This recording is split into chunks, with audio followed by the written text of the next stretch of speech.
hope that music got you pumped up to brawl, because I know I'm ready, even though I'm not going. But I do have a bunch of friends and acquaintances that are going to the Bokur Brawl. So, of course, the podcast that is most known for going through all of the WTC lists is going to go through all of the Bokur Brawl lists. Because why wouldn't we? So this is that episode. Welcome back. If you're new here, welcome. I am Joe, also known as Tyrants on the Field, and I'm going to go ahead and get into the Bokur Brawl madness. So there are 18 teams in the field, representing at least two countries that I can tell, and it appears a Rhode Island. So that is something. This show is, of course, put on by the fine folks of the NJSOBs, with Seth being the mastermind of the brawl. So tip your waiters, tip your bartenders, especially as they're veterans. So they deserve extra tips. And the beer's cheap because it's a VW Hall. So let's get into it. Death Metal Sasquatch, great name. Great name, first off. First off, Death Metal Sasquatch. Let's talk about composition. We have a Dusk player, an Orgoth player, a Talion Charter, an Infernals, and a Shadow Flame Shard.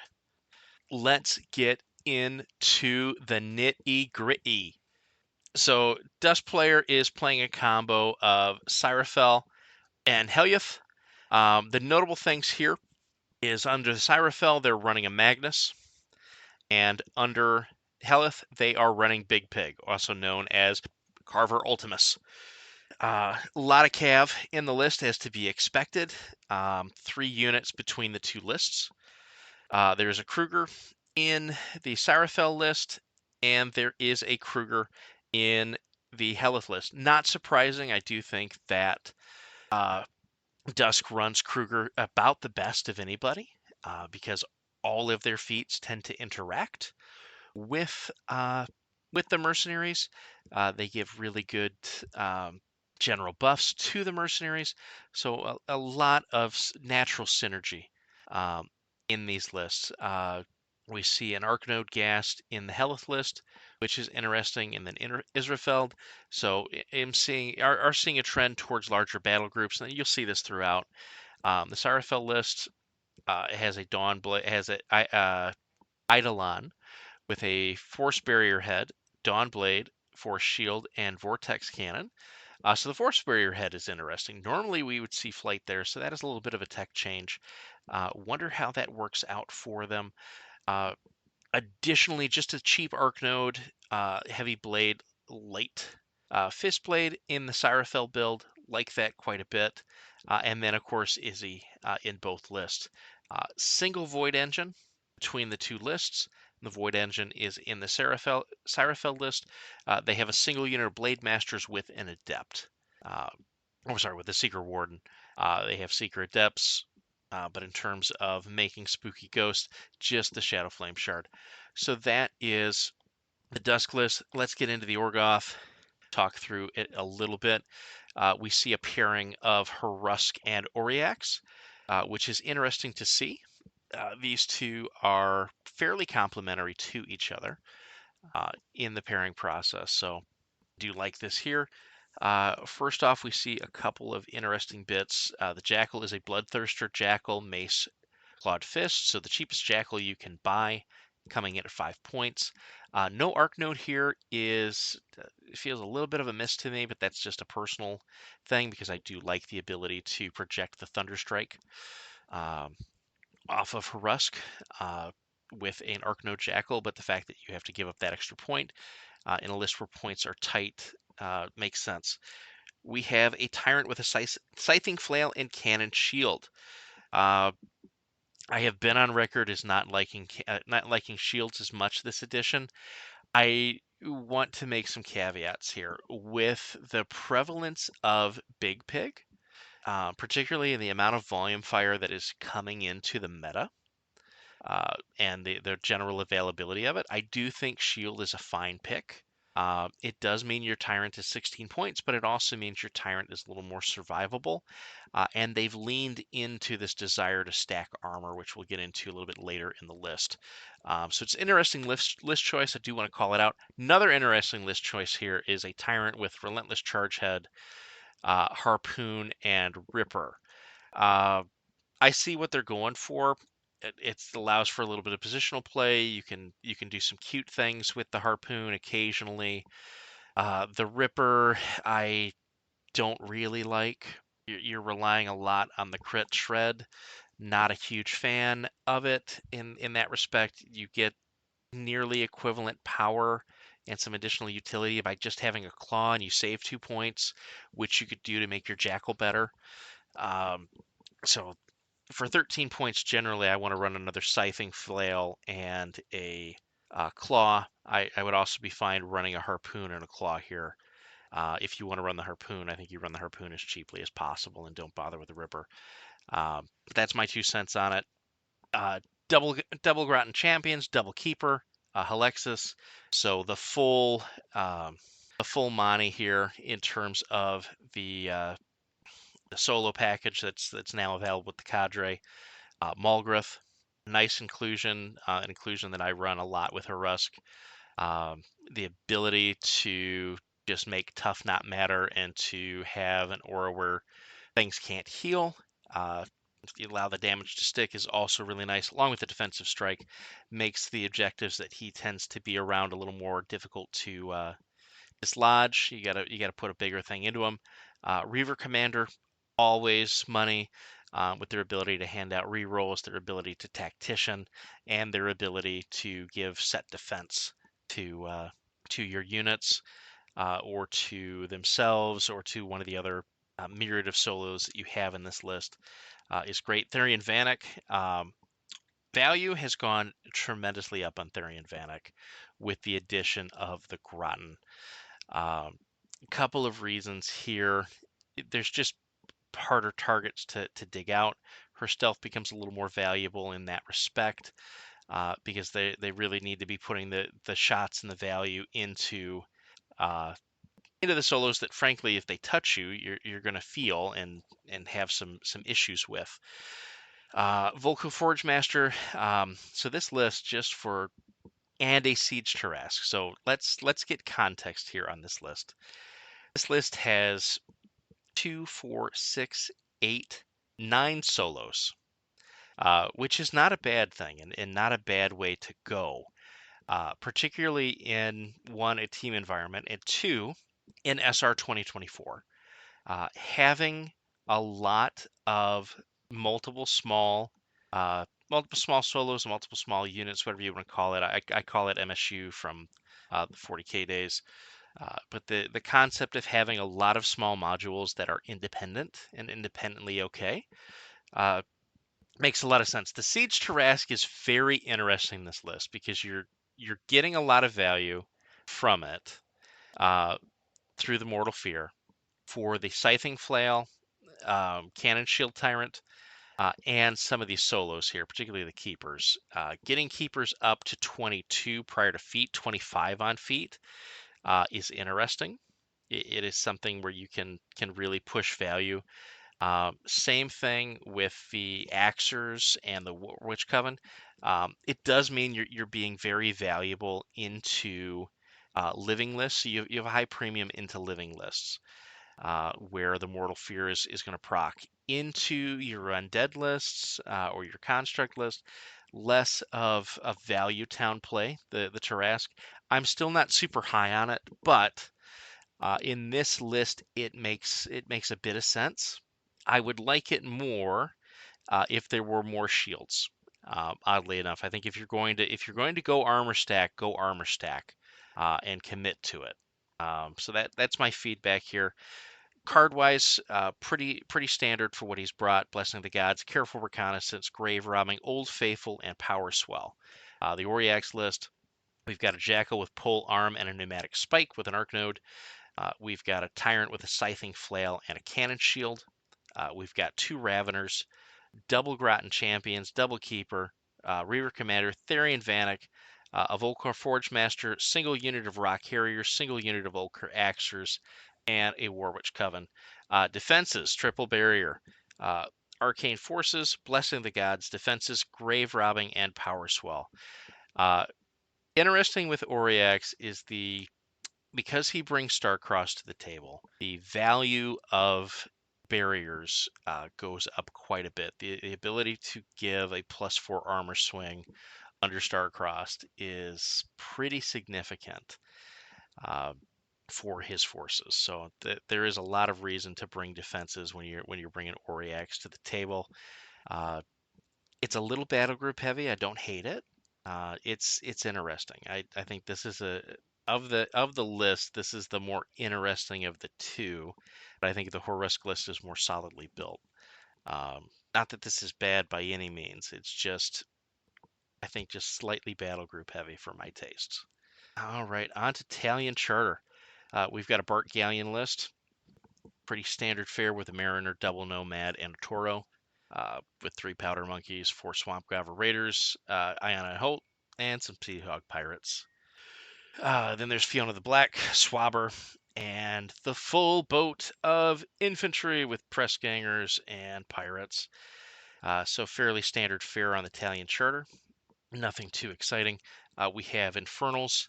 Infernals, we go spicy quick with a double Guardian of Souls, Omadamos.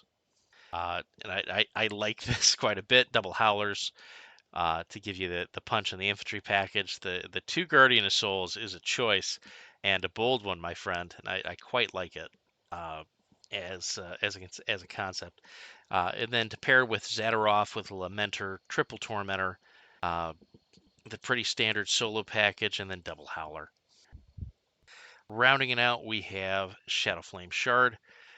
We have a Nixian Sighting, which is a choice, with a Vipex, Hunter's Mark, and Impalers, with the Asped. We have a Wyvern. We have Belagul. We have Raven.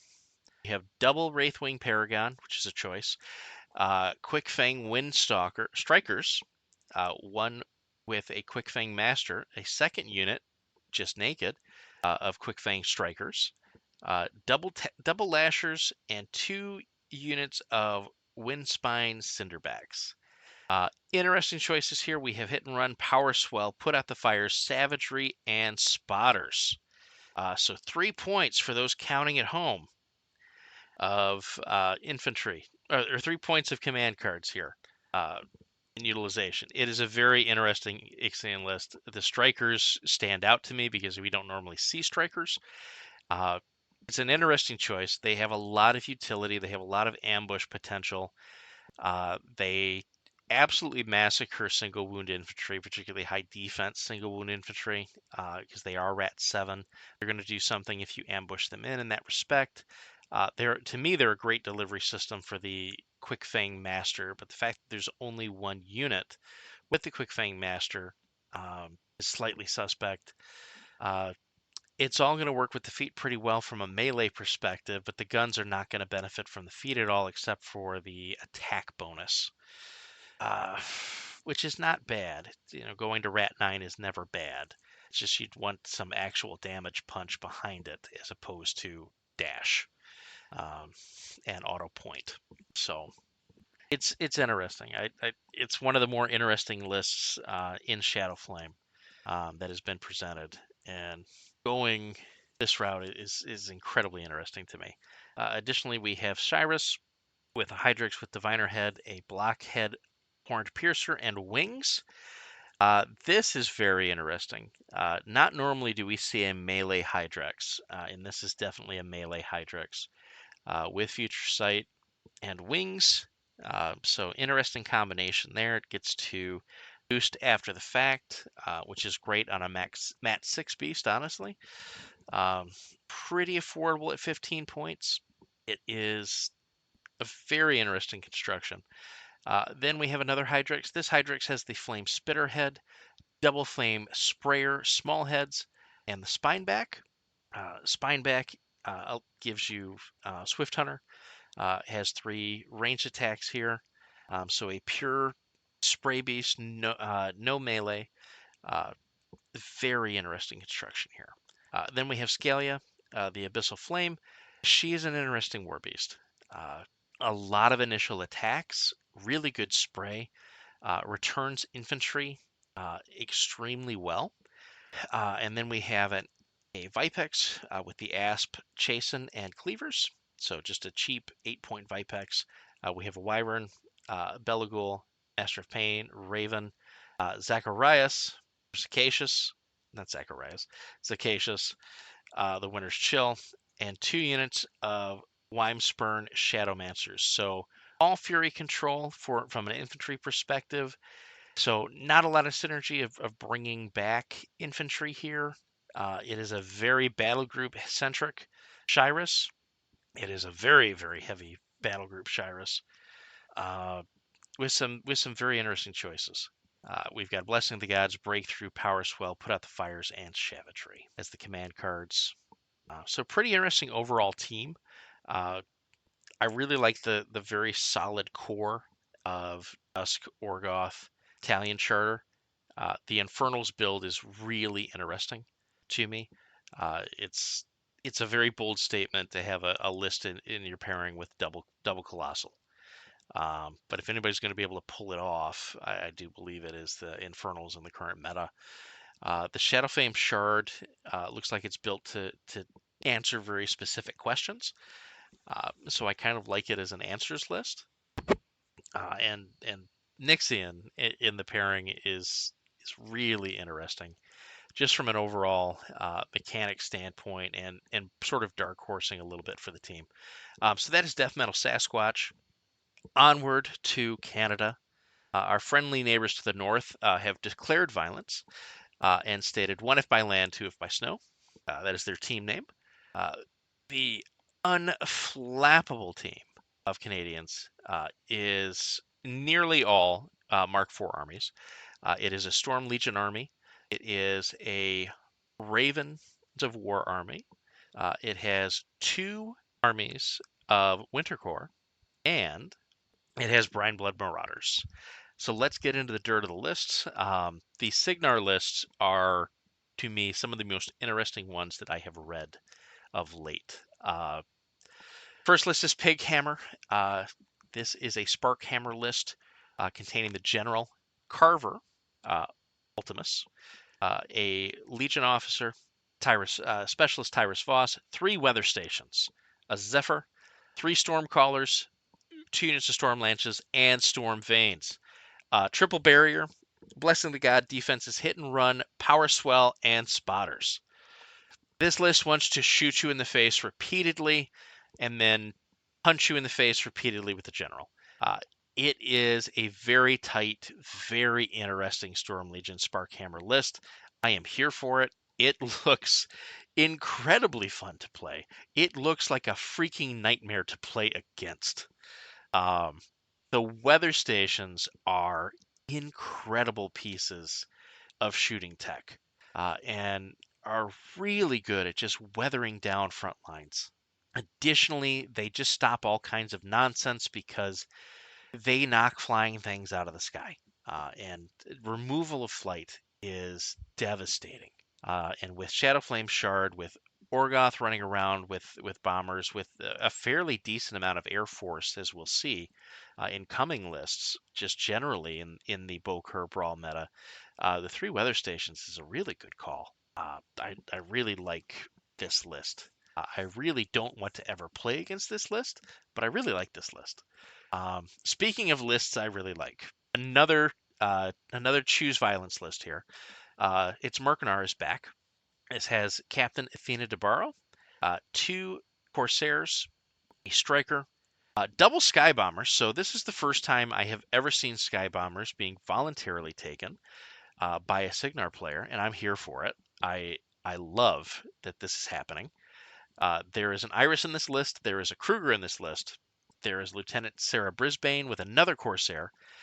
There is Specialist Tyson Voss. There's a Zephyr, unit of Storm Callers, and unit of Storm Fades. Pardon me. Blessing the Gods, Put Out the Fires, Old Faithful, Power Swell, and Spotters. As somebody that has been running Double Bomber, Orgoth, for, well, 2 days after the rules were announced for the bombers. Yeah, I am a fan of the Air Force lists quite a bit, just as a general tool, just a general tool set.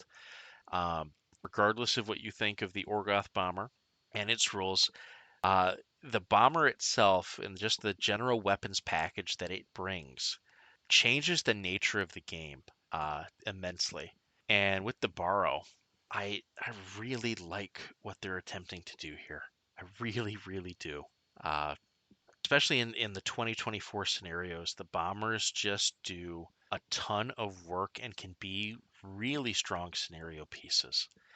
As odd as that is to say, they just they just do a lot of fun stuff. And these two lists look like an absolute nightmare to play against, an absolute blast to play.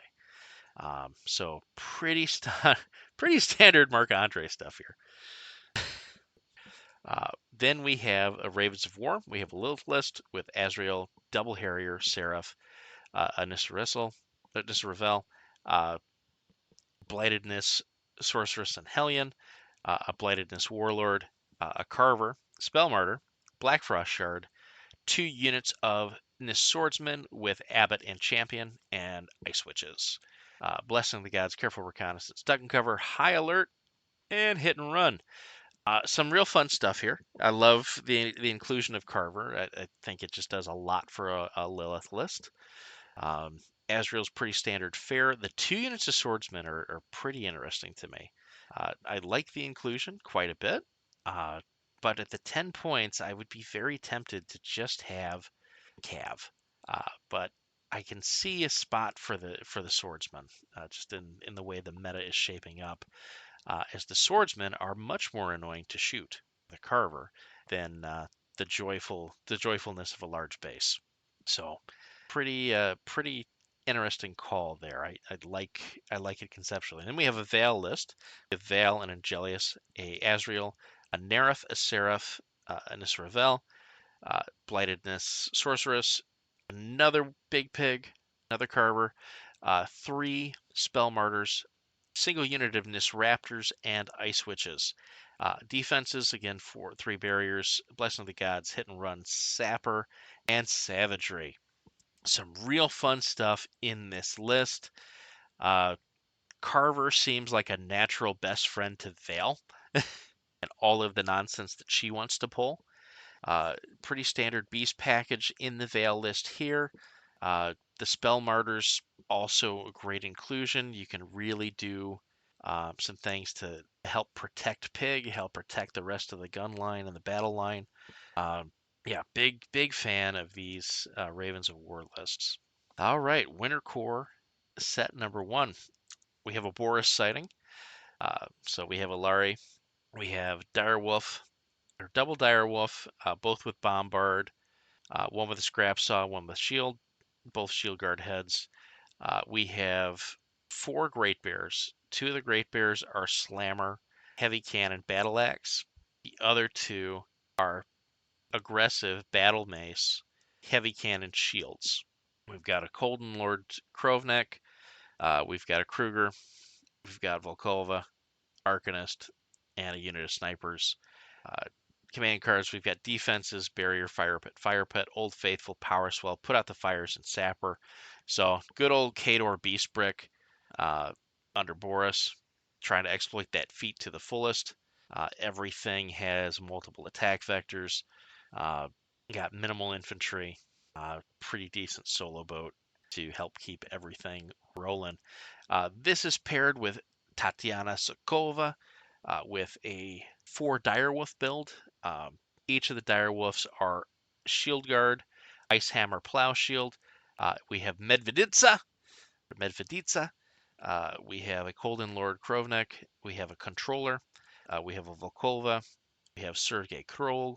We have a single Winter Corps officer, 4 Arcanist, double Wrecking Crew, Winter Corps snipers, defenses of Spike Trap, Barrier, Blessing of the Gods, Careful Reconnaissance, Old Faithful, and Put Out the Fires. Onward to Brine Bloods. We have Shadow Tongue. We've got a Deepborn, 3 Deepborn Dire Trolls, 2 are equipped with a cantankerous spearback, anchor, and skull gullets. A third with deep dweller, lunker, hammerhead, and crabnet.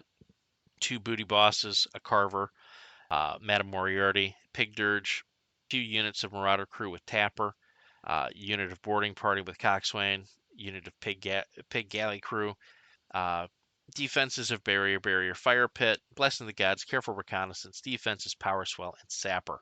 We have Bragnan Ragemonger with 2 Deepborn Dire Trolls, each with cantankerous, minnow, hammerhead, and shark skull gullet. Double booty boss, Stormjaw, Madame Moriarty, double battle brig, double dirge, 3 units of marauder crew, each with a quartermaster, and a pygmy boarding party with a coxswain. Defenses of barrier, blessing the gods, careful reconnaissance, defenses, hit and run, power swell. So some fun and interesting stuff here in very battle group heavy um, Troll Bloods or Brian Bloods lists uh, with a lot of pigs, at least one pig in the pairing, which I think is very interesting. And then to round it off, we have our second Winter Core pairing of Valaria Savrin, 2 Great Bears with each with a slammer, heavy cannon, and blasting fist. 2 Bison, controller, Volkova, 2 Winter Corps officers, 2 suppressors, 1 wrecking crew, 1 unit of snipers. Defense, infiltration, Old Faithful, power swell, and put out the fires. And then we have Baranova, Direwolf with 2 Direwolves, each with a cannon and scrap saw with shield guard heads. We have Colden Lord Krovnik. We have a Magnus. We have a Volkova. We have a Kroll. We have 2 Winter Corps officers. We have Arcanist. We have a Winter Corps wrecking crew. We have a unit of gunners, 2 units of pikemen, 2 units of snipers with dogs. Arcane forces, careful reconnaissance, high alert, Old Faithful, and power swell. Some fun stuff going on here, particularly in the Baranova list. I really like the inclusion of Magnus with Baranova. It's a real nice module that is fairly independent of her, and can just do some real nice things in the list overall. Helps protect her a little bit. Big fan of troopers in the list. I probably would have gone double gunners as opposed to double pike, but the pike are good. It's not a knock by any means. I just prefer the gunners a little bit more now. But the pikes are absolutely fine. They do quite a bit of hit back work in the list. So that is the Canadians. Pretty strong overall. Definitely one of my favorites in the tournament. The double Kador is a choice. I like it though conceptually.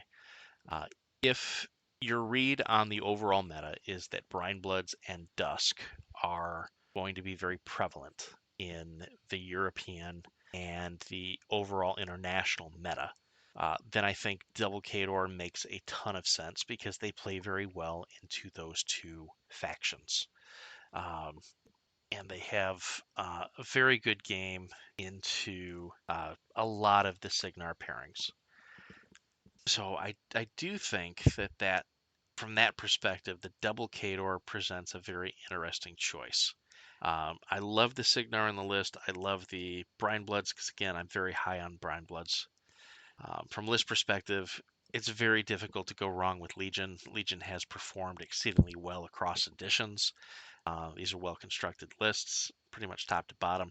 I think the Canadians have some good shot at going deep in the Bokur. Although I do hope that the Americans stave them off. Long Island Sea Dogs. Let's talk about a double Brine Blood team. So just talking about Brine Bloods and sort of the read that I have generally about their general power level, particularly where that power level is heading with their cadre. Solving a lot of problems for them, particularly the magic weapons. That'll actually be huge into the Dusk matchup for them. And so this list is constructed of a Shadowflame Shard player, 2 Brine Bloods players, a Storm Legion player, and a Dusk House Callus player. Let's get into it. Shadowflame Shard, our caster pairing is Rassic and Shyrus. The Rassic list is interesting because it is a Vipex double Wyvern build, which is becoming exceedingly popular. The double Wyverns solve a lot of some of the native questions for Shadowflame currently. There is a lot of argument as whether the second one is worth it or not, but it lets you play wider because it gives you the ranged coverage that the list sorely lacks otherwise. So one is good, two is probably better, which was not a position that I had earlier. But having gotten it on the table a little bit more, I'm leaning double Wyvern. Still haven't clicked the buy button yet on the second Wyvern, but it's definitely something that I'm thinking about quite a bit. Belagol, again, he's pretty much stapled to all of these lists. You've got Riven, also pretty much a must in Rask, almost a must in the faction. Interesting bit here is the double spinner. Spinners are interesting bits. They feel very overcosted. All of that said, being able to bring back 2 units or heal a caster or a beast up uh, or infantry up can be game winning or bring an infantry back. It can have a lot of effect on the game itself. They just can't frontline. Their lack of stealth disturbs me.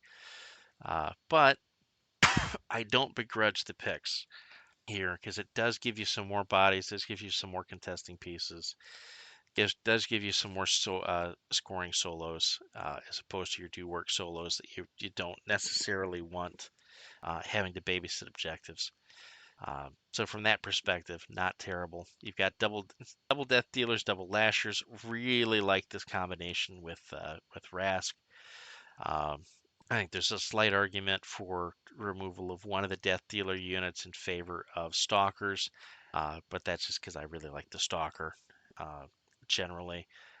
With the stealth, with the ability to outflank or ability to ambush them if you need to, just give you some flexibility in the list. But double death dealers is not something I'm going to argue too much with under Rask. With double lasher, lashers are pretty much a near must with Rassic. He just does so much for them, and they do so much for him under feet. 3-inch reach with defensive strike is just money. They can get into odd places. They have reposition. Lashers are real deal infantry, even though they're a little pillow fisted. But we got Silence of Death and Death in the faction, so not terrible, although not the best. But we do also have access to Curse of Shadows, so do with that what you will. Blessing of the Gods, Breakthrough, Power Swell, Savagery, and True Inspiration. Shyrus list. Shyrus list, we go battle group heavy again. We've got a double. We have a Hydrix with Diviner, double spitter, double venom spitter. Then we have a Hydrix with Flame Spitter, Venom Spitter, Horn Piercer, Spine Back. That's one of my favorite Hydrix builds. Personally, I've run a lot of Flame Spitter, Venom Spitter, Horn Piercer. It just does a lot of work. It is 15 points, but it does a lot of work. It also has a lot of immunity. So if there are hazards on the table, as there should be at least one on every table. The ability to ignore or to resist flame, to resist corrosion, uh, is surprisingly relevant. Comes up way more than one would think, as has been my experience. We have a Vipex we have double Vipex, each with uh, Viper head, bladed Galen impalers. We have a third Vipex with an Ophiodon head, Hunter's Mark and Cleavers. We've got a Belagul Master of Pain. We have a Niska, Totem Huntress, Shadowmancer Scion, unit of Quickfang Stalkers with Quickfang Master, unit of Quickfang Strikers with Quickfang Master, and a Shadow Spine, and Worm Spine Shadowmancers for the general ability to provide guidance as well as condition. Uh, so pretty interesting build here. I like the battle group heavy. I am a little surprised to not see a Wyvern in the Shyrus list, but I like it. I I run back and forth between this 3 Vipex thought process with the double Hydrix or condensing down to 2 Vipexes, 2 Hydrix, getting some of the infantry out and going with a wyvern. But I think getting the second unit of infantry here, the strikers in, is a pretty decent play, particularly with a quick feign master in both. So interesting list here from the Shadow Flame side of things. Then we go over to Brine Bloods. We've got a Ragemonger list here. In the Ragemonger list, we've got 3 Deepborn Dire Trolls, 2 of which have Cantankerous, Spearbacks. Nope. Let's go through it one by one. 3 Dire Trolls. One of them is Spearback Anchor with Shark Gauntlet. One of them is Spearback Hammerhead with Shark Gauntlet. Both Cantankerous heads. Then we've got a 3rd Dire Troll. He is a Bellower with a Spearback, Hammerhead, and Skull Gauntlet. We have a Reef Troll with Matey, the Farstrike Animus, Harpoon, and Ship's Wheel. We have a Booty Boss. We have a Carver. We have a Madame Moriarty. We have a Pig Cannon Crew. Single unit of Marauders with a Quartermaster. Unit of Pig Boarding Party with a Coxswain. Unit of Pig Galley Crew with a Coxswain. Defenses of Barrier, Fire Pit, Blessing the Gods, Careful Reconnaissance. Defenses, Power Swell, Put Out the Fires. This is paired up with Admiral Boomhowler herself, with a Deepborn Dire Troll with a Deep Dweller head, Lunker Fin, Hammerhead, and Shark Skull Gauntlet. We have another Dire Troll with Cantankerous, Spearback, Anchor, and Shark Skull Gauntlet. Double Booty Boss, Stormjaw, Madame Moriarty, Double Battle Brig, unit of Marauder with Bosun, double unit of Marauder with Tappers, double unit of Boarding Party with Coxswain. Defenses of Barrier, Spike Trap, Blessing the Gods, Breakthrough, defenses Power Swell, and Put Out the Fires. Some pretty neat stuff here in the Brine Bud list. Again, see the utilization of defenses to take advantage of a bit more of the feet and rough seas, which I think is an excellent choice to help try and keep as much of that boarding party alive as possible so that they can deliver, or not the boarding party, the Marauder crew as possible, so they can deliver and really cause some consternation to the opponent. Onward to Storm Legion. We have an Anson Wolf list with a Striker, with Relentless Charge, Voltaic Halberd, Heavy Metal Bolter, the General, a Legionnaire Officer, Specialist Tyson Voss, Double Weather Station, Single Zephyr, 5 Arcane Mechanics, unit of Stormlance Legionnaires, 2 units of Storm Blade, or unit of Storm Blade Legionnaires, unit of Storm Guard Legionnaires, unit of Storm Thrower Legionnaires, each with a banner, and a unit of Tempest Assailers. Blessing the Gods, Hit and Run, Old Faithful, Power Spell, True Inspiration. Very interesting Anson Wolf list here, taking advantage of the weather stations and the Zephyr to really make the output go up quite a bit on the infantry. It's sort of a hodgepodge from an infantry standpoint.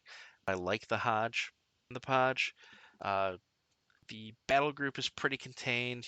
You're asking a lot of work from the general, which makes fair sense. Then we have Huxley's Himbos with Rafe Huxley, a Corsair Heavy Storm Thrower, Shield Guard, a Corsair or double Corsair, triple Striker, each with Voltaic Halberd and Galvanic Shields. An Officer, Sharpshooter, double Weather Station, Zephyr, Arcane Mechanics, Storm Veins, and double Assailer. Running Blessing of the Gods, Breakthrough, Old Faithful, Power Swell, and True Inspiration. So some fun things here in the pairing. Definitely taking advantage of the new tech, particularly the weather stations, which I have already stated I think are an excellent piece to add into the rotation. Love seeing that somebody is running Huxley in the event with this. We've gone over a list for 4 of the 5 casters, and I know there's a Calder list or 2 lurking beyond the shadows, so very exciting that in the event we're going to see multiple lists here.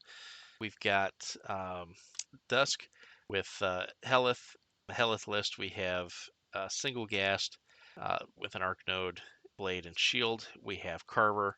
We've got double sire. We've got a Dices. We have Iris. We have Kruger. Double Archer. Single Death Guard Cav. Double Slayer. And unit of Soulless Blade Masters. So some fun stuff here in this list. Uh, that's just a little bit different. The double Slayer is definitely different. I like it. I like it quite a bit. I'm pretty high on Slayers generally for their output for the 7 points. They hold a point pretty well. Generally, if things get close, if they can close out pretty well as a second wave, second line. They just take a lot to get through, particularly under her feet. Um, and with Carver providing a lot of heavy firepower to sort of wear the list down and force them forward, I think they're going to see a lot more work and a lot more efficiency just generally in the list. I like this list quite a bit. This is paired with Cyrafel, with an Eliodon, with Force Barrier Head, Dawn Blade, and Dusk Blade, Force Cannon. So for those that don't know, if you have a Dust Blade, the Dust Blade has Energy Siphon, meaning it can take Focus or Fury off of something that it's attacking every time that it hits. With the Energy Siphon, there is a fun interaction, and I say fun because it's fun for you and horrific for the side that has them. But monstrosities, every time they're hit, it generates a focus token, and therefore every time or every time they're damaged. So in that interaction, the focus is generated, and then the focus is siphoned off, so that you get into this wicked cycle where until the brain is destroyed, and the focus stops generating, the the Eidolon can just continue to hit the monstrosity to death or near death or near uselessness. Uh, so I like seeing the Dusk Blade here. It does make the Eidolon a little more expensive, but it is worth it in a world where you're likely to see dark operations and where Orgoth now has monstrosities as well. So I like the risk, particularly in a team tournament, to have that little bit of tech in the back pocket. So if you see the Dust Blade there, that is why that is in there. Uh, it's also helpful as we see more hordes coming to the table, because they can siphon that focus off those beasts and take it to help beat them to death. Uh, so again, something to think about and consider there, particularly with the amount of Shadow Flame Shard we've already seen over the first few teams, or Brine Bloods. So it's part of the tech and the reason you're seeing it. Then we have a Ghast with an Arc Node, Blaster Fist, and Light Blade Fist. We have an Israfel, we have double Dreadguard Sire, a Dices, an Iris, a Kruger, a Void Shaper, single unit of Dreadguard Cav, Seeker Adepts, 2 units of Blade Masters, each with a Seeker Warden. I am a big fan of Blade Masters with Cyrafel.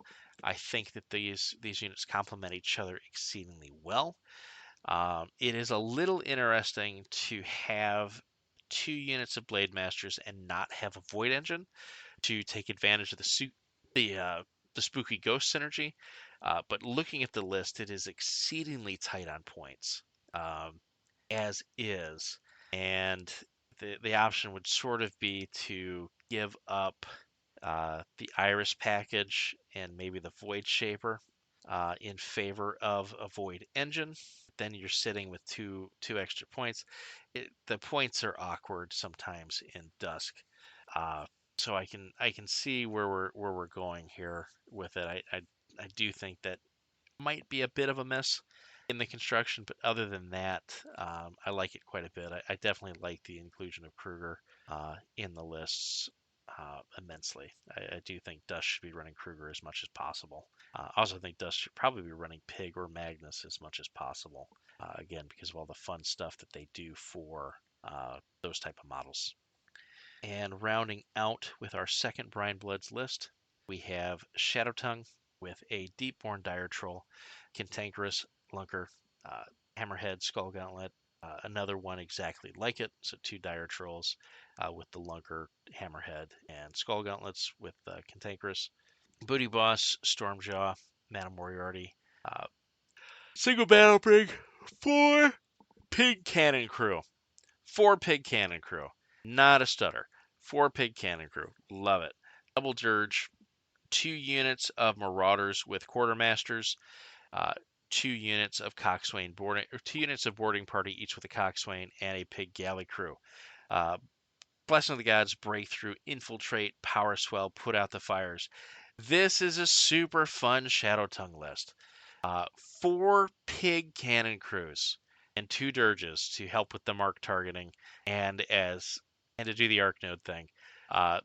Double Quartermasters, really solid, particularly with Shadow Tongue. This list just sort of pounds you, and then if you get close, it just comes in and hits you to death with the Hammerheads, the Hammerhead Dire Trolls. A lot of fun here. This is very, very solid construction. I like this list quite a bit. Then we've got Fire Quill, with a Deepborn Dire Troll with a Bellower, Minnow, Hammerhead, and Squid Blaster. We've got 4 Reef Trolls, each with the Gunner Head, each with the Farstrike Animus, each with the Ship's Gun, and each with a Boarding Axe. We've got a Booty Boss with Madame Moriarty, 4 more Pig Cannon Crew, Pig Dirge, 2 Marauder Crew, each with a Quartermaster, a Pig Boarding Party, and a Pig Galley Crew, with Blessing of the Gods, Careful Reconnaissance, Infiltration, Sapper, and Sentry Duty. This is the gun line of gun lines. I am super excited to see how this list performs. This is the type of thing that you look for in doing these list reviews, where you just have something that understood exactly what it is, and this Fire Quill list understands exactly what it is. But the fact that this has 8 Pig Cannon Crew across the 2 list is just a choice that I respect the absolute hell out of. Fantastic second Brian Bloods lists here in the Long Island Sea Dogs. Well played. Well played. So we are 3 teams in thus far. So let's jump over to Mark IV Occur. So it's like Mark IV Massacre. Like this team's construction, this is a double scorn. Double scorn, but even better, in that double scorn, it is a double Armies of the Western Reaches pairing. I'm going to repeat that slowly for the slow kids down the hall. Double scorn. In that double scorn, no Exalted to be found. All Army of the Western Reaches. Let's get into this one. The rest of the team construction is Storm Legion. We have Grimkin, and we have Brine Blood Marauders. So super interesting list combination. Grimkin, we know, is one of the strongest ones in the 2024 scenario pack. Even with the changes that occurred to the Grimkin in the January update, Grimkin is still going strong. It still does a lot of the things that are just really strong in the Mark IV edition. It transitioned over very well. It's one of the better legacy armies remaining. So this is a legacy heavy team. Again, we see a ratio of 3 legacy to 2 of the new guys. So let's get into the new guys list with the Storm Legion. So in Storm Legion, without further ado, we have now seen all 5 casters. We can form Captain Planet. We have Madison Caller. Madison Calder is running 2 Corsairs. She is running 2 Strikers. Each of the Strikers have Voltaic Halberds and Galvanic Shields. She's got the General in there because she does the General probably the best of all of the casters outside of Sparkhammer. She's got double Legionnaire Officers. She's got Arcane Mechanics, double Stormlance Legionnaires, and double Tempest Assailers. Careful Reconnaissance, High Alert, Old Faithful, Power Swell, Put Out the Fires. Pretty competent build here. Like a lot of what this Madison list is attempting to do. And I think Calder is pretty strong into the general meta. And we have another Huxley sighting. It is another Rafe Huxley list. This one we've got a Corsair. We've got 2 strikers again with a Relentless Charge, Halberd, and Galvanic Shield. We've got Carver. Carver makes an appearance in Signar with Kruger. Lieutenant Sarah Brisbane brings another striker to the table, this time with a Voltaic Halberd and a Heavy Mag Bolter. We've got a unit of Arcane Mechanics, and we've got 2 units of Storm Lance Legionnaires. So 2 units of the Cav. Careful Reconnaissance, Hit and Run, Old Faithful, Power Swell, and Put Out the Fires. This is an interesting Huxley list. Quite interesting. You bring the absolute powerhouse of Kruger and Carver into a pretty tight Jack build. And then you top it off with Sarah Brisbane just running an animal in the striker with the Voltaic Halberd and the Heavy Mag Bolter, complemented by some Stormlance Legionnaires. Really interesting build. Super interesting list here from our friends at Storm Legion. All right, Army of the Western Reaches 1. We have Zadesh with a Mammoth, Tiberian, Titan Gladiator, Deptus Marketh, Double Willbreaker, Legends of Halak, Paingiver Beast Handlers, single unit of Ferox, of Ventnor Reavers, a unit of Ventnor Reavers, and a unit with Officer and Standard. Duck and Cover, High Alert, Infiltration, Power Swell, and Sentry Duty. We back this up with Makeda, with Akria, Mullet Karn, Titan Gladiator, Deptus Marketh, Double Willbreakers, Tyrant Redeem, Legends of Halak, 3 Paingiver Beast Handlers, double Ferox, double Keltari, and a Tyrant Commander and Standard Bearer. Careful Reconnaissance, Hit and Run, Infiltration, Power Swell, Put Out the Fires. Really some of the best tech here in Army of Western Reaches. You've got a fairly stock standard Makeda build, doing exactly what it needs to do to be efficient and annoying. You've got a Tyrant Zadesh list with a Mammoth, Tiberian. The Ferox in that list are also very interesting. Gives quite a bit of mobility to the list. Gives you some interesting punch. Very interesting build overall. Jump over to our Grimkin friend. Grimkin is running single list. They are running the Child, Triple Cage Rager, Death Nil, Double Swarm, Lady Catiana Rose. A bit of interest here in Magnus the Unstoppable with Invictus. You've got a Malady Man, Double Dreadrot, single unit of Nayslayer with a Warhorse. Grave Robber, High Alert, Ill Omens, Power Swell, Put Out the Fire, Sacrifice, and Shroud. Super interesting here to have Magnus in the Child build. Like it quite a bit. Triple Cage Rager is definitely terrifying, as the Cage Rager is an amazingly powerful unit. Or amazingly powerful war beast for the faction, particularly under Child. Just a lot of good stuff in this list. Topping it off with the Brine Bloods, we see an Admiral Boomhowler list. We've got double Deepborn Dire Troll, each with Cantankerous, Minnow, Anchors, and Squid Blasters. We've got triple Reef Trolls, each with Gunnerhead, Far Strike, Ship's Gun, 2 with Ship's Wheel, 1 with Chain Shot Explosive. We've got a Booty Boss, a Stormjaw, Gregor Boomhowler, Pig Cannon Crew, a Surgeon, 2 units of Marauder Crew, 1 with a Tapper, 1 with a Bosun, and a unit of Pig Galley Crew with Breakthrough, Careful Reconnaissance, Power Swell, Put Out the Fires, and Sentry Duty. So again, another model list in this particular faction, or in this particular pairing. And then John Massa has not submitted his Army of the Western Reaches list yet. So we are waiting with bated breath on that submission. Going on to Team 5, we have Hindsight is 2020. Here we see some Shadows of the Retribution. We see Shadowflame Shard. We see again Storm Legion, again Dusk, and again Infernals. So interesting pairing type here. We shall see what juice Shadows has left in it post nerf.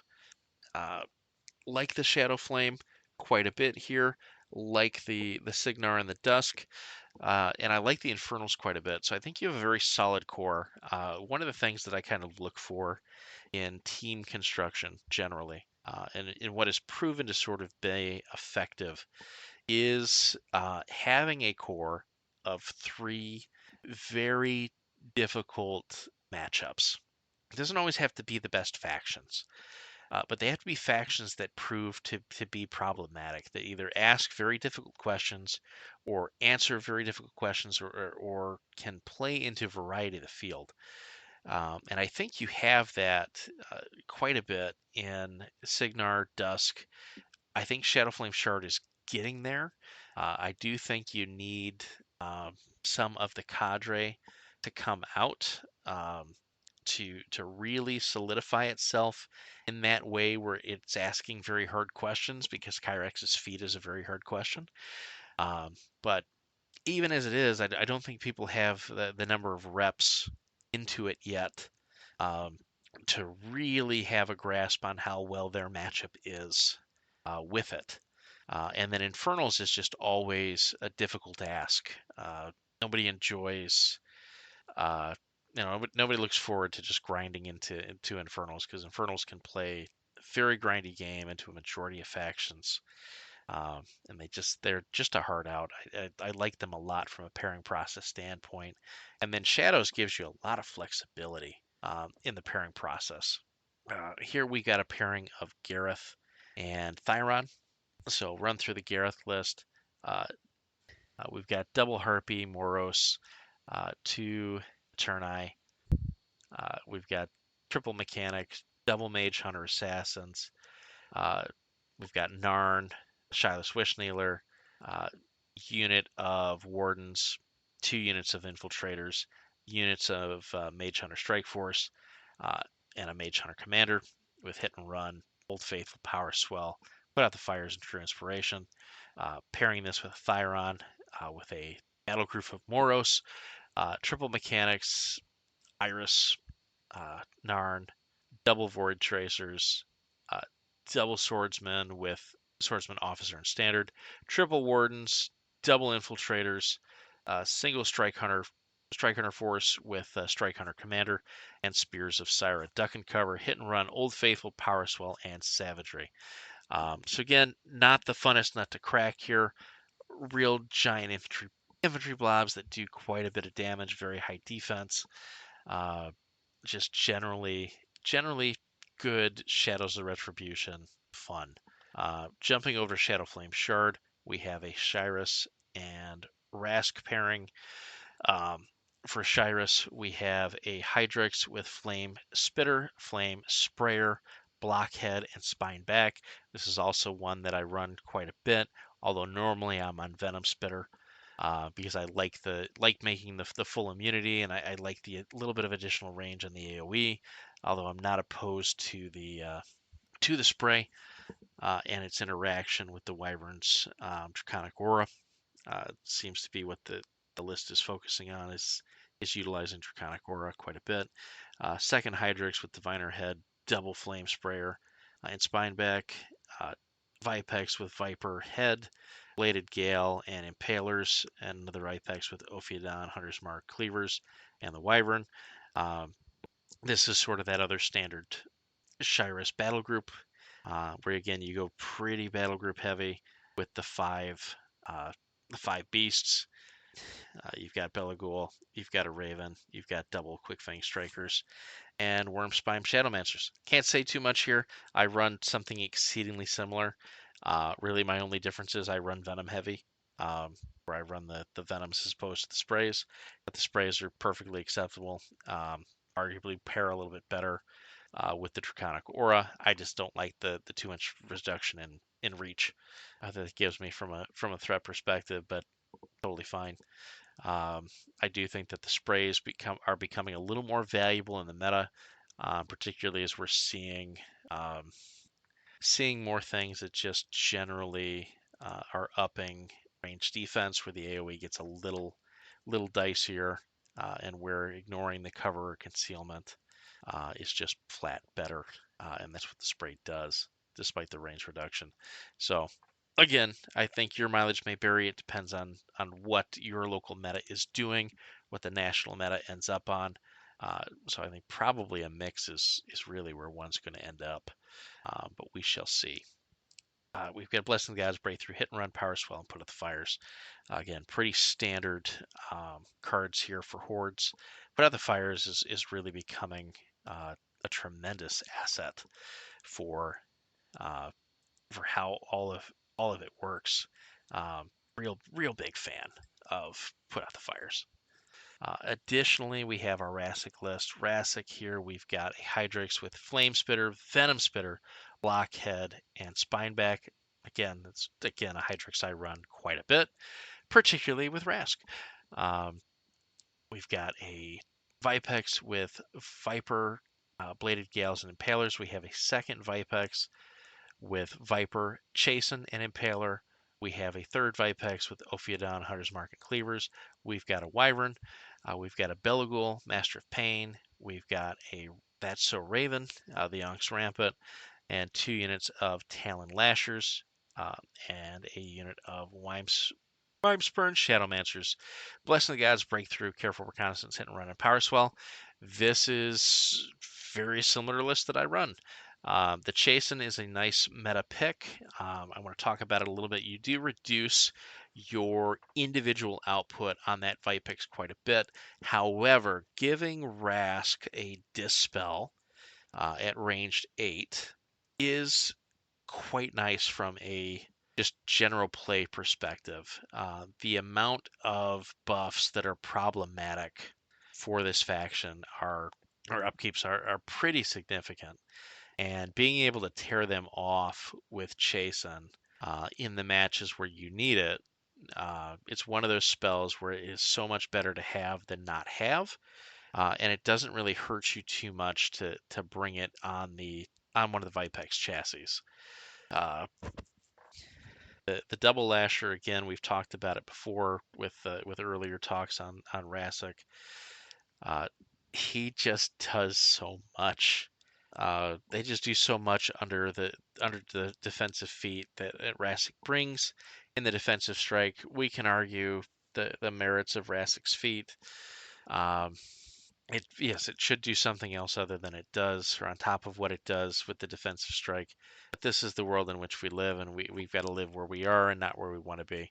So we will get there eventually.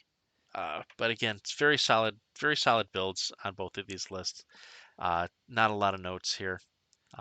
Just some good lists, which is not surprising based on the player that's playing them. Uh, Again, here we've got some Storm Legion. We've got Sparkhammer double striker build with Kruger, double Weather Station, triple Stormcaller, double Lance. Uh, Single unit of Stormblade Legionnaires is interesting with the banner. So really the main tweak here to the formula is having the Stormblades with the banner. Again, we see defenses with Blessing the Gods, defenses Hit and Run, Infiltration, Put Out the Fires, defenses there bring in Barrier, Fire Pit. They've got a Debarro list as the pairing um, with Triple Striker with Hammer and Heavy Mag Bolter. They've got Kruger, double Officer, double Legionnaire, uh, 2 units of Stormguard Legionnaire, unit of Storm Blade with the banner, and mechanics. Blessing the Gods, Hit and Run, Power Swell, Put Out the Fires, and Sapper. Uh, so again here, not a ton of innovation, but just some good solid lists. Overall, the spiciest bit in the Debarro list is the double unit of Stormguard Legionnaires. I like that quite a bit. And then in the Sparkhammer, sort of the cheeky bit is the Stormblade Legionnaires with the banner. Very solid overall. We've got Dusk with Helith, an Eidolon, Force Barrier, Null Blade, Duskblade again with Force Cannon. We've got Dices, an Iris, a Kruger, a Magnus the Unstoppable, Prisoner 10, 28, 22, 2 Dreadguard Archers, 2 Dreadguard Cav, and Soulless Guardian, with Blessing of the Gods, Breakthrough, Defenses, Infiltration, and Sapper. We've got barrier, fire pit, fire pit. Do want to make a note here about this list. Uh, the very interesting bit to me is instead of electing for Ghast, they have elected for a tech piece Eidolon, with again the Force Barrier, the Null Blade, the Dust Blade, and the Force Cannon. Um, this gives you a momentum shot piece. It gives you uh, the Dust Blade to again exploit any monstrosity that may come near you in the matchup. It's 14 points. It's a pretty interesting little Eidolon. I am a fan of this Eidolon's construction from that perspective. Uh, just gives you some little subtle bits to it. The Magnus again, we've talked about it before. I am a fan of Magnus in Dusk. I am a fan of the big models in Dusk in general. I think they pair well. And again, we have Cyrafel as the pairing with Heleth.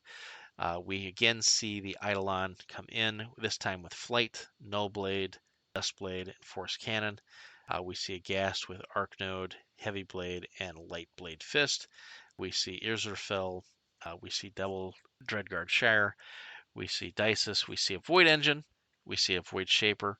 We see a Dreadguard Archer. We see Dreadguard Cav. We see Seeker Adepts. We see single unit of Blade Masters with Seeker Warden. We see a single unit of Soulless Guardians. We see defenses of Barrier, Barrier, Spike Trap, Blessing the Gods, Breakthrough, defenses, Power Swell, and Sapper. So one of the things I do want to hit on now is I want to talk about defenses. I want to talk about the value of defenses in SR 2024, in the table change, and in lists in general at a team tournament. So one of the things that is notable about team environments is there is a desire and there is a push by the TOs at the team tournament to make the terrain as relevant as possible. And by that, I mean the choice of terrain. So if you lose matchups, you get to pick tables. So this means that tables need to provide some very stark experiences that you may not be familiar with from a general steamroller standpoint. Because a lot of times people are trying to build a table to make a fair experience. Uh, the concept of the team tournament is that the table should not be set up in a way that is fair or balanced. They should be set in a way in which there is a advantage to the terrain for certain types of armies. And because of that, it allows you to mitigate some of the problematic matchup that you may have received and gives you a benefit to picking the table. Because ideally, you want those two benefits, the benefit of matchups and the benefit of tables, to have some degree of equality. It's not something that's been perfectly done yet. It is something that is strived for to make meaningful choices. I say all that to say this. In that environment, the ability to bring relevant terrain pieces to yourself could swing that table that you got that is not a great table for you to a playable table because you're able to put down some barriers or put down some other defense that may mitigate or inhibit your opponent in a way that is helpful to you. Or let's say there's a large open space on your side of the table that you have to advance through. That is not ideal for you. But if you have defenses, and you've selected defenses, and you've brought some barriers, that's an ideal place for the barriers to go. Because now you've got something to run behind. You've got some cover to run to, as opposed to just being in this open field that's going to mow you down.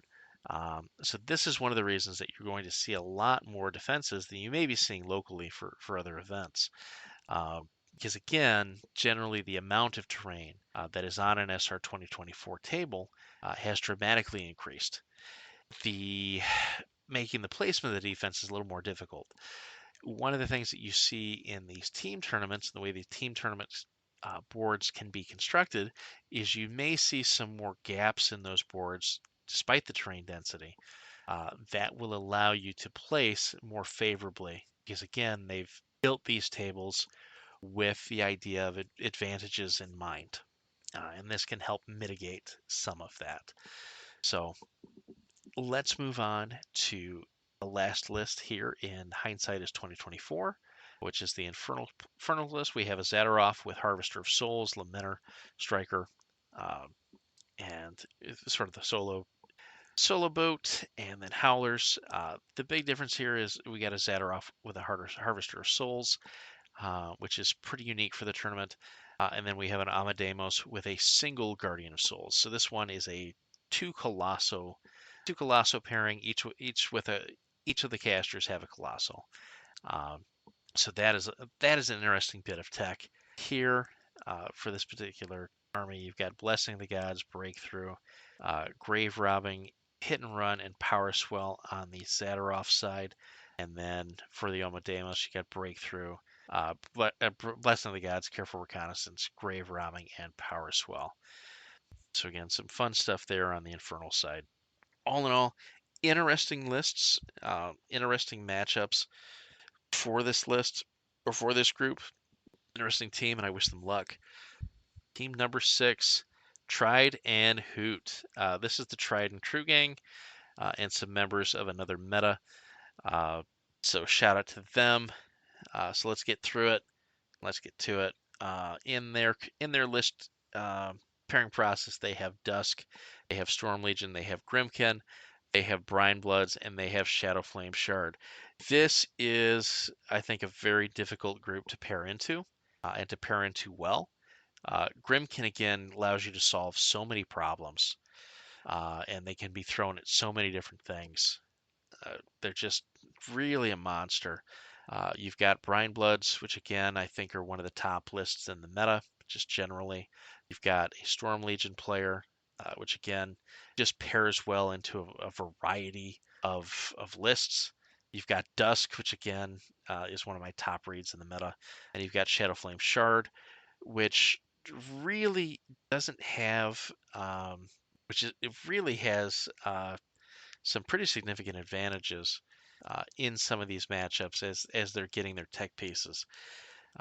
So again, they're not the easiest lists to pair into, not the easiest factions to pair into with your particular list. So I like this combination quite a bit. Again, this sees the pattern of 4 Mark IVs and 1 Legacy, with that Legacy being Grimkin, which you really can't go wrong with. So let's get into Dusk. Dusk, we have a wonderful name here. We're call out Blimp Disket, which is a Helith list with Israfel, a Sky Bomber. Yep, didn't stutter there. Sky Bomber. This is the Def 14 Poltergeist one for those playing along at home, also known as the second best Blimp compared to the Orgoth, at least in my humble opinion. You got Dices, you've got a Kruger, you've got a Void Engine, Void Shaper, double Archers, single Dreadguard Cav. You've got double Adept or single Seeker Adept, double Soulless Guardian. One of the Soulless Guardian has a Secret Warden. Hit and Run, Infiltration, Old Faithful, Put Out the Fires, and True Inspiration here for the Blimp Disket list. Pretty fun list here. I really like the inclusion of the Sky Bomber, particularly with Helith. I think she runs it very well. Gives some additional speed to the list as well as guns, providing that range presence that Dusk kind of feels a little soft without. Like the Bomber quite a bit. The double Archers is pretty solid. Single Cav, again, I get pretty sad with single Cav, but from a points consideration standpoint, totally understand why you'd go this route. Double Guardians, I think, is fantastic. And again, the Void Engine, always good to have. This is paired off with Tyrants. You've got an Eidolon with Flight, Nullblade, Force Shield, and Force Cannon. You've got a Ghast with Arc Node, Heavy Blade Fist, Battle Shield, Israfeld, a Dreadguard Sire, Dices, a Kruger, a Void Engine, double Dreadguard Cav, Secret Adept, and double Soulless Guardian. Blessing of the Gods, Careful Reconnaissance, Old Faithful, Put Out the Fires, and 1 Sentry Duty. Again, very solid pairing here. really like the Helith list quite a bit. Again, I want to bring up we've got an Eidolon again with Force Cannon. Not saving the point for the Vortex, but going for the momentum. And I think the momentum here is a great little bit of tech, particularly in a team tournament environment. I like its inclusion quite a bit. I like the Dispel. I like the Force Shield. This is just a good, cheap Eidolon. It does a lot of little bits in the matchup process, particularly with Tyrus.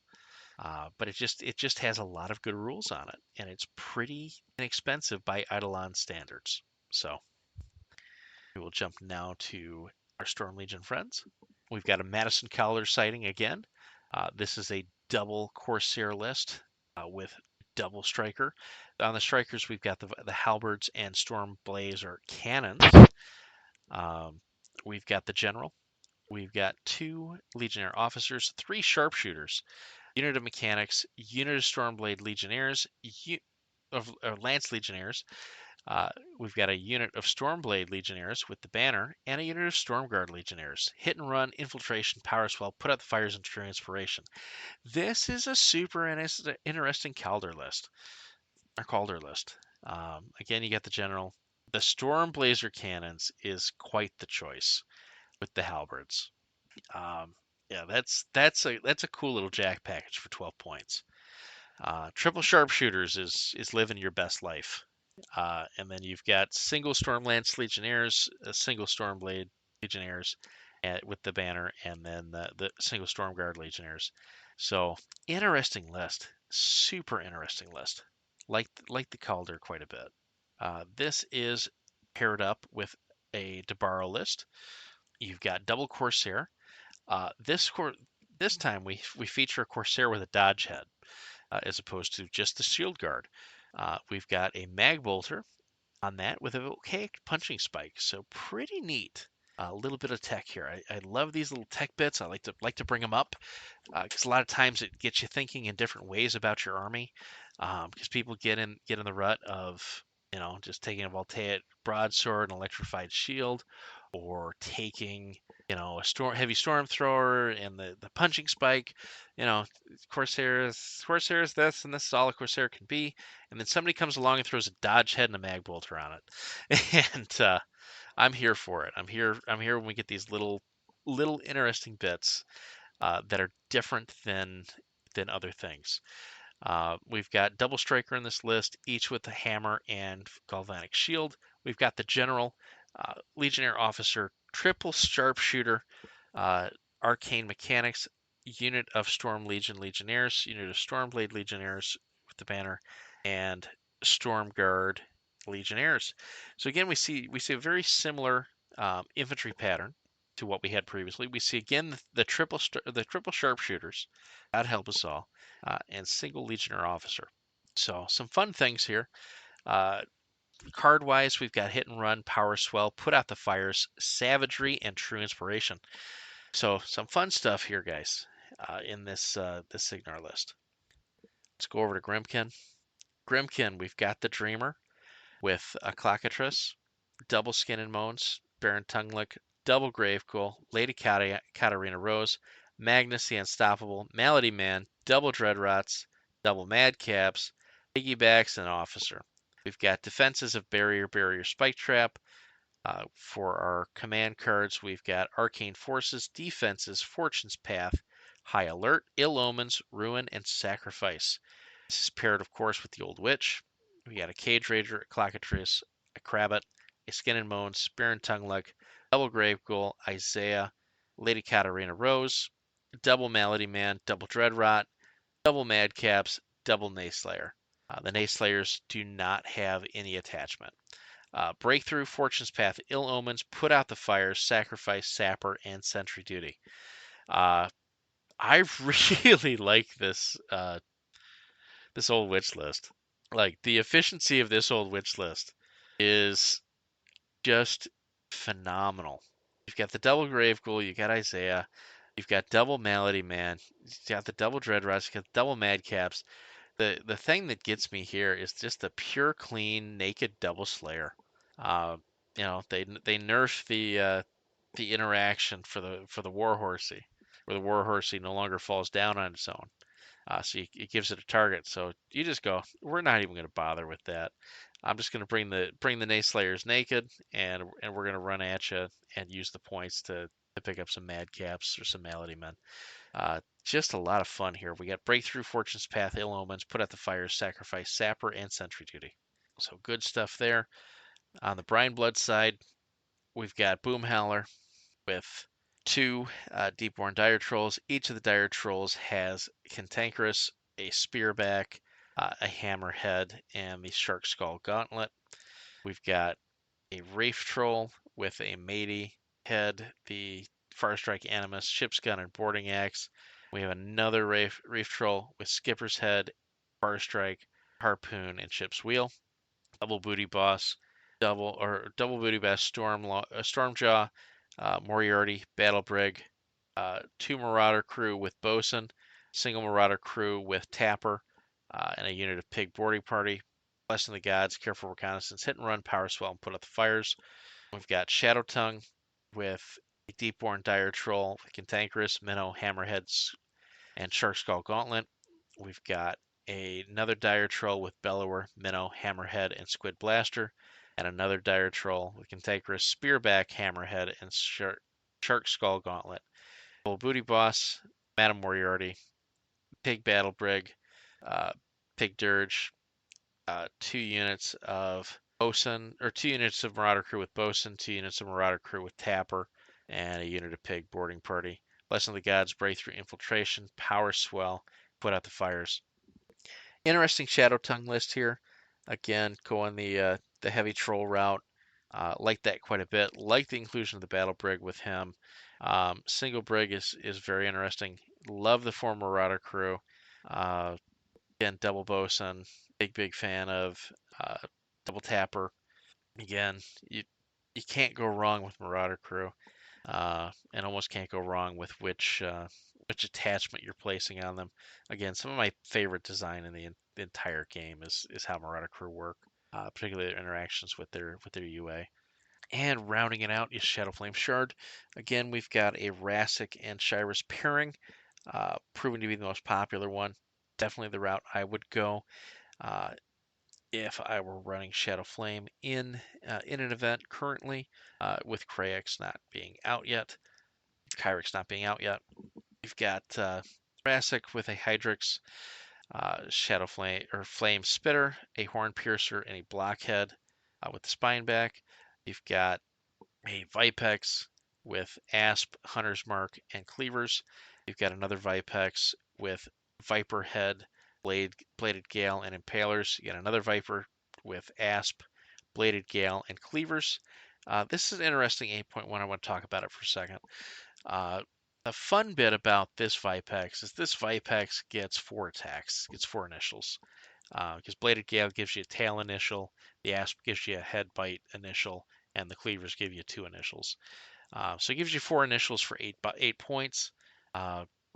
It's not a bad little fighter.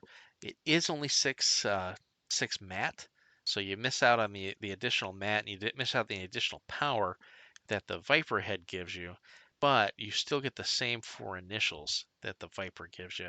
Just a little bit reduction in POW and a slight reduction in map, or slight reduction in damage, but it does do some work. You've got Beligul, you've got double Wraithwing Paragon, you've got 2 units of Quick Fang Stalkers, 2 units of Quick Fang Death Dealers, unit of Lashers, and a unit of Shadowmancers.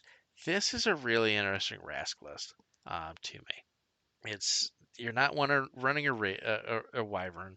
You're running 3 Vipex, only one of which is really a pure melee beater in a premium sense. You've got one bargain one in the Ass Bladed Gales, and then you've got your discounted Hunter's Mark Vipex. You're asking the infantry to do quite a bit. You've brought 5 units of infantry. You've got 2 Paragons, which can do some work, and then you've got the Shadowmancers to help keep everything on the up and running. It's a very interesting list. This is paired up with Shirus. The Shirus has a Hydrix with Flame Spitter, Flame Sprayer, Horn Piercer, and Spineback. A second Hydrix with Diviner Head, Double Flame Sprayer, and Spineback. You've got a Wyvern. You've got Belagul, Master of Pain. You've got Carver. You've got a Spinner. You got Double Stalkers, Single Death Dealers, and Shadowmancers. This is a super fun Shirus list. This is very similar to what I'm running currently with her. Uh, I've got a Vipix in there for the Hunter's Mark, and I'm not running a Spinner, um, so it reduces my inventory a little bit. Is sort of how that works out. But I love the Double Stalkers. I like the Death Dealers conceptually with her quite a bit. We got Blessing of the Gods, Breakthrough, Careful Reconnaissance, Power Swell, and Sapper as our cards. So very, very interesting builds here uh, with this Rassic build and this Shirus build. So yeah, Trident Hoot is definitely a team to watch out for. They did pretty well, at least the tried and true portion of this team did pretty well at Adepticon's team tournament this year, the ATC. I think they ended up placing third, and that had some members of the Minority Report on it. So again, they pick up some more mercenaries to go compete at Bokur Brawl. I wish them quite a bit of luck, and I think they've got a pretty interesting team construction as a whole. We got 5-Star Syndicate. This has one of my locals and my local TO, Dan, on it. So pretty interested in how this team shapes up and goes. So we've got a construction of Crucible Guard, Winter Core, Dark Operations, Infernals, and Storm Legion. So pretty decent construction here. Love Dark Operations, loving the Infernals. Crucible Guard is a very interesting one to bring into a tournament like this, particularly in a team environment. You can keep them safe a lot of times from matchups. They can jump on grenades for you, and they can be proven to be very problematic into certain other lists. Kicking it off with Crucible Guard, we've got a pairing of Silvestro and Demore, Lucas Demore. Pretty stock standard Silvestro list. We've got Prospero on the Vulcan, Double Toro on Silvestro, Triple Mechanics, Quad Tracers, two units of Guard Assault Troopers, and a Dragon's Breath Rocket, two Rocketman Stingers, and a Send It Mentalist. Blessing of the Gods, Careful Reconnaissance, Infiltration, Power Swell, and Sapper.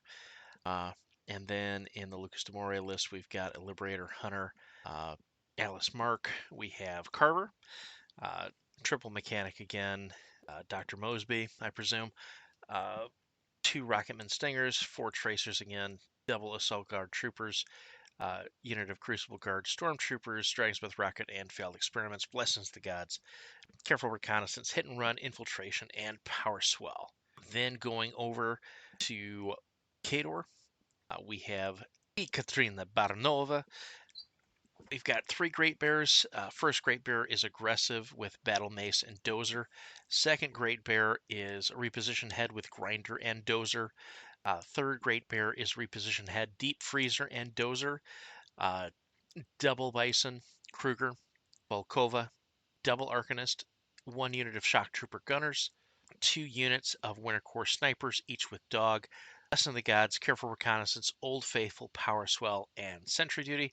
And this is paired with Tatiana Sokova with a Dire Wolf with Shield Guard, Cannon, and Plow Shield. Medveditsa, Golden Lord Damian Kovnik, Sergei Kroll, four Winter Corps officers, one unit of Arcanist, two units of Suppressors, one unit of Wrecking Crew, one unit of Shock Trooper Gunners, two units of Winter Corps Infantry, each with a flag, each with double grenade porters. Hit and Run, Infiltration, Power Swell, Put the Fires Out, and True Inspiration. Let's talk a little bit about these lists. This is my local tournament, or one of my local tournament organizers, Dan. A real great guy. The Baronova lists are really interesting and really aggressive. The Dozer does a couple of things.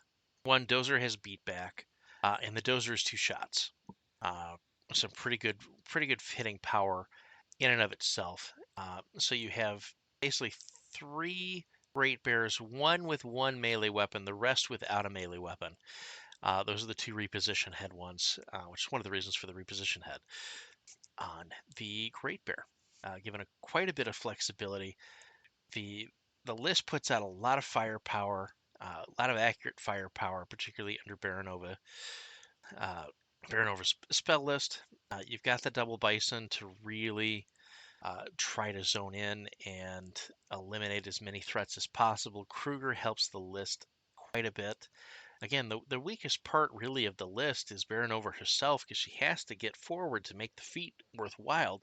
The feat is very strong, but she does have some vulnerabilities within it. So it's something to watch out for. Uh, quite a nice list here. Again, with the pairing with Sirkova, uh, Sakura, I like the list quite a bit. Medveditsa is really a nice piece of kit with Sakura, with the positive charge, everything that Medveditsa brings. It is one of the situations where with Tatiana, the the little bit of extra that Medveditsa has in the single chassis is really worthwhile. The other bit of note here is the utilization of the Winter Corps infantry. Uh, the Winter Corps infantry here, very interesting pieces that do a lot of work in the list, allow a little bit more little bit greater mobility than you would generally think in the Kadoran army, so in the Winter Corps army. So they do a lot of fun stuff, and I'm interested to see how Dan fares in the event. All right, then we have a Dark Operations. In the Dark Operations, we have a Siphon, Double Subduer, Triple or Quad Warden, Single Wrecker, three Agitators, Dr. Stygus, two Machine Wraiths, and triple Drudges with Mindslaver. Defenses, Barrier, Fire Pit, Arcane Forces, Blessing of the Gods, Breakthrough, Defenses, and Power Swell. This is tagged on with Exelon Thexus. Exelon has a Subduer, Triple Warden, Carver, Triple Agitator, Dr. Stygus, Double Machine Wraith, a Dominator with Horgenhold Artillery Crew, a Dominator with Shield Head Cannon Crew, Mindbenders and Drudges, three units of Mindbenders and Drudges. Blessing of the Gods, Careful Reconnaissance, Duck and Cover, Hit and Run, Power Swell. So here are all those monstrosities for those blades to go into, all those dust blades to go into from earlier. Then we've got a Infernals pairing of Agathon and Omidamos. In Agathon, we see double four border Harvester of Souls, and again with the double howler and the meat pack of solos. Additionally, we have Omidamos with a Guardian of Souls, double Tormentor, and double howler. Again, pretty standard variety of solos, but interesting to see again reaching out in both of the list for the colossal for a colossal, and we get to see Agathon finally in the Infernals builds because most of them have been Zadaroth Omidamos, and here we got an Agathon finally. For the rounding it out is the Storm Legion. We have a Madison Calder list. Calder list features a single Corsair. We see double Striker. First Striker is Voltaic Hammer, Heavy Mag Bolter. Second Striker is Voltaic Hammer, Galvanic Shield. We see the General. We see Sky Raider. So again, we see some Air Force going on with Signar. For those unfamiliar, the Signaran Air Force features Evasive and Rat 7. Normally the ships are Rat 6. Signar goes ahead and bumps that up to 7 and then gives Evasive so that if they are attacked and hit, they get to move 2 inches. Then that is paired with Spark Hammer. Spark Hammer is playing a single striker with Relentless Charge, Voltaic Hammer, and Galvanic Shield. Playing the General. He's playing Kruger. Legionnaire Officer Tyson Voss. Triple Station, single Zephyr, triple Stormcaller, double Lance, double Storm Veins. Defenses of Barrier, Spike Track, Blessing of the Gods. Defenses Old Faithful, Put Out the Fires, and Sentry Duty.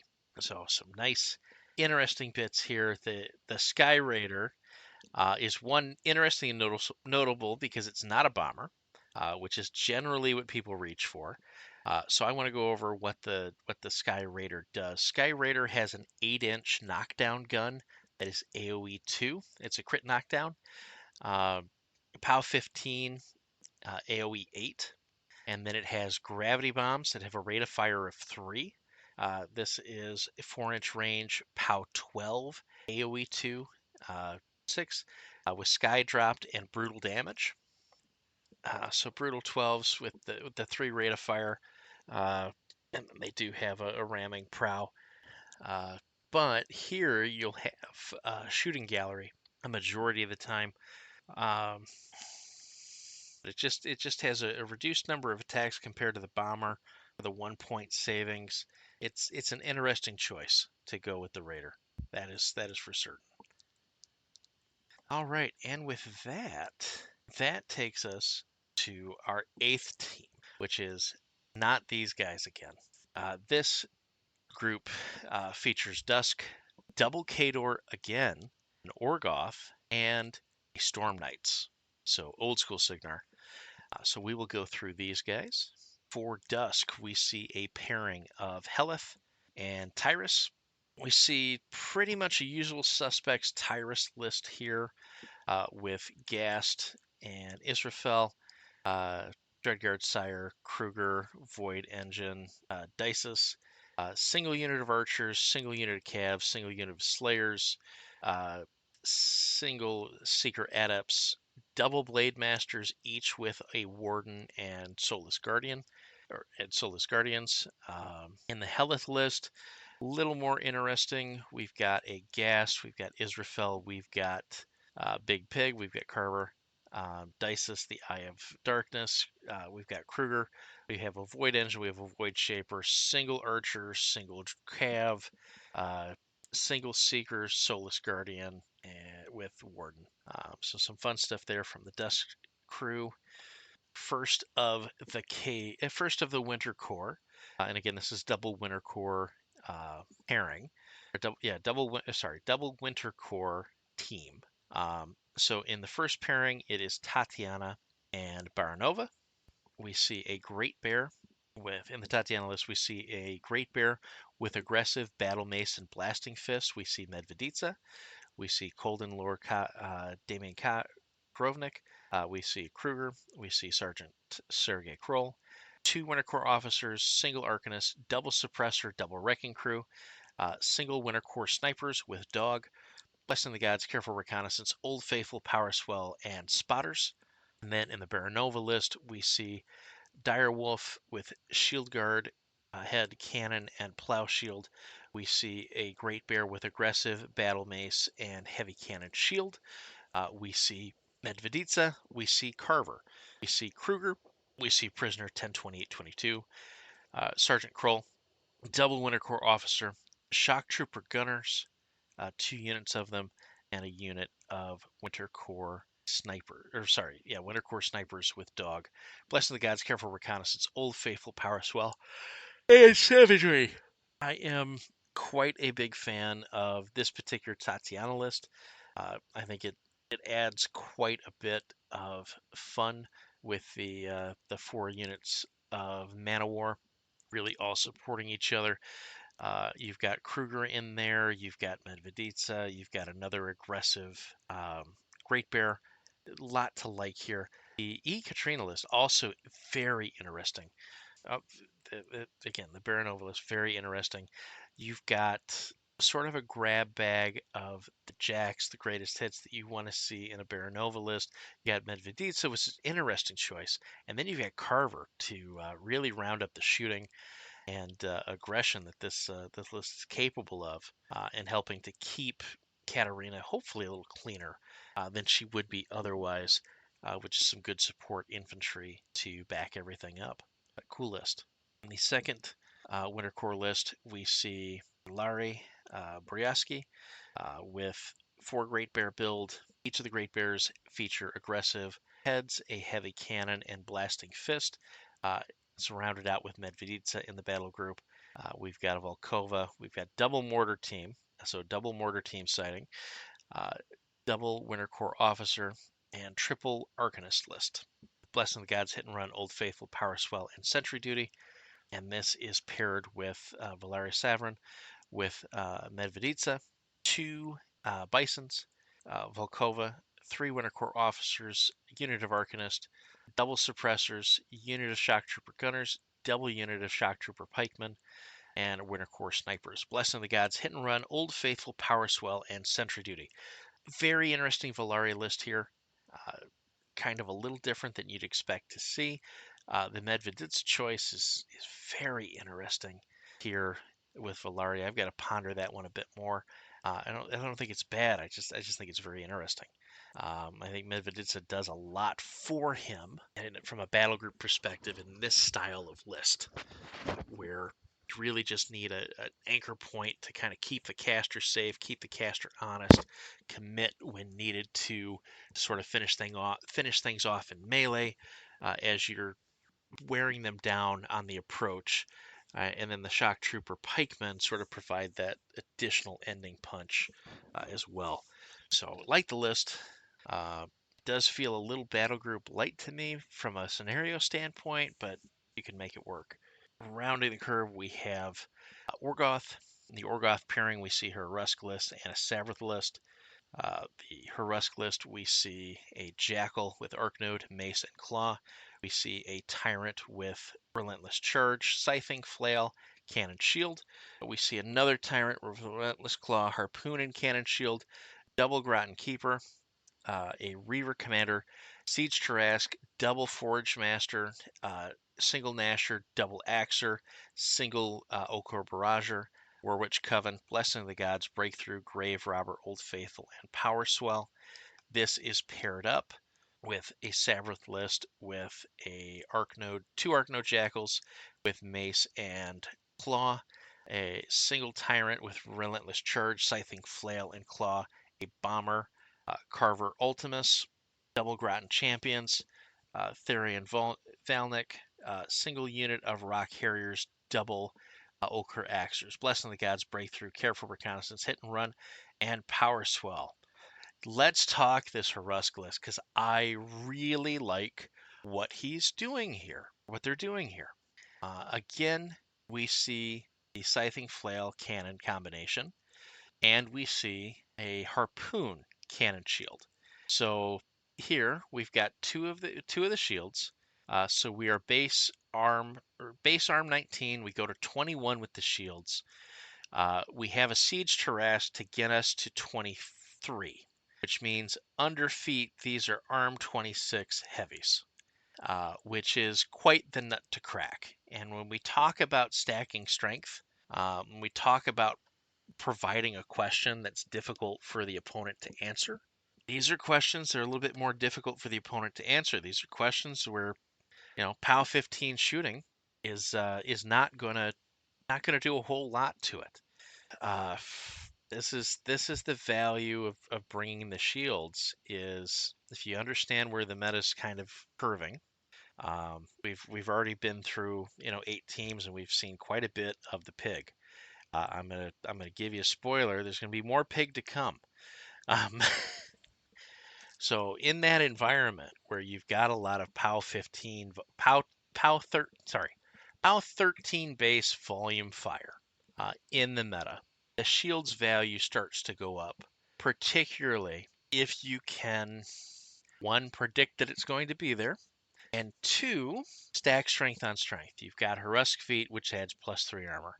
You also have access with the Siege Tarrasque to Mortal Fear if you can get that Rage token going.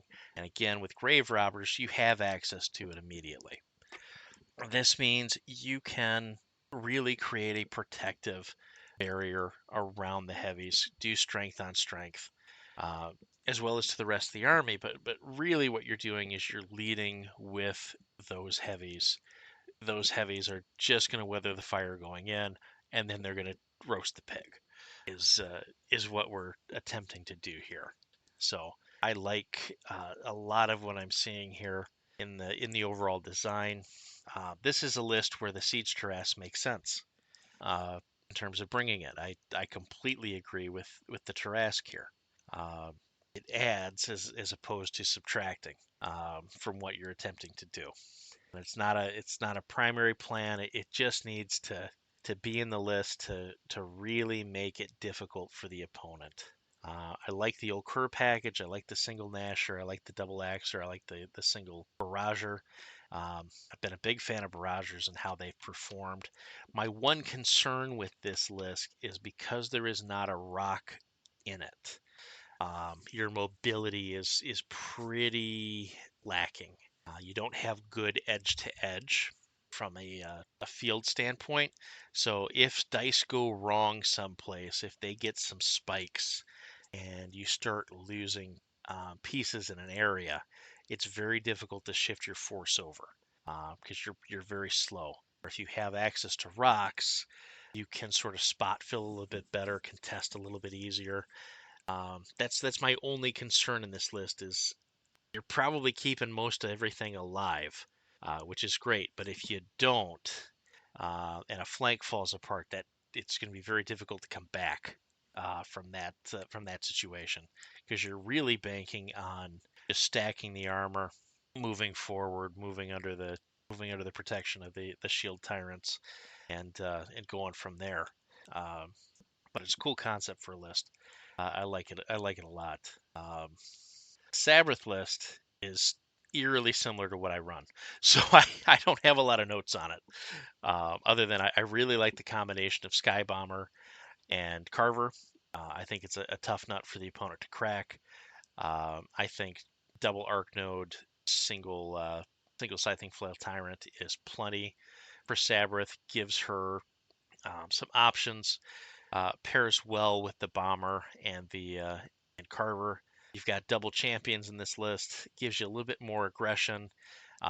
Keeps the opponent a little more honest. They've got to attack the champion if it gets close.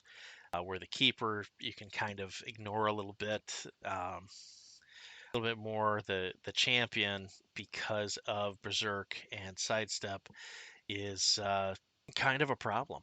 Um, he's just a very good solo for 5 points. Darian Vanek, uh, always fun. You've got the rocks here to provide just that little bit of mobility with the single unit, and you've got 2 units of Ochre Axers, which are just always money within the lists. So big fan of what he's got going on. From a pairing standpoint, it's the pairing I run. Um, Slightly different build on his Rusk, but I like it. I like it conceptually. I like it into this particular meta. I think it's a good meta adjustment. And again, if we've got a Siege Terrace that makes sense, and I can get behind a Siege Terrace that makes sense. And finishing off with Storm Knights, we've got a Major Mathematics with Dynamo, a Hurricane, a Firefly, a Thunderhead with Catherine Lattimore, uh, Montero Acosta, a Squire, Stormblade Captain, and a unit of Storm Lances.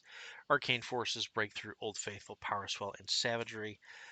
And then this is paired with Coleman Striker with a Hurricane, Old Rowdy, Stormclad, Catherine Lattimore, Montero Acosta, 2 Stormblade Captains, Field Mechanics, Storm Lances, unit of Stormblade Infantry with Stormblade Officer and Standard, and then 2 Stormblade Infantry Storm Gunners.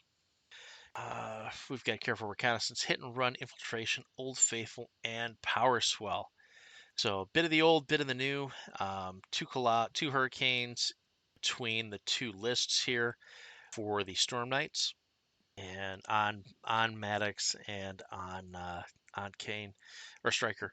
So cool stuff.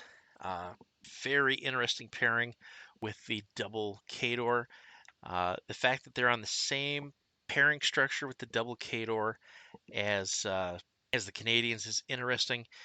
Their implementation pretty unique. I like their Orgoth player quite a bit. Like what the Orgoth player is bringing here.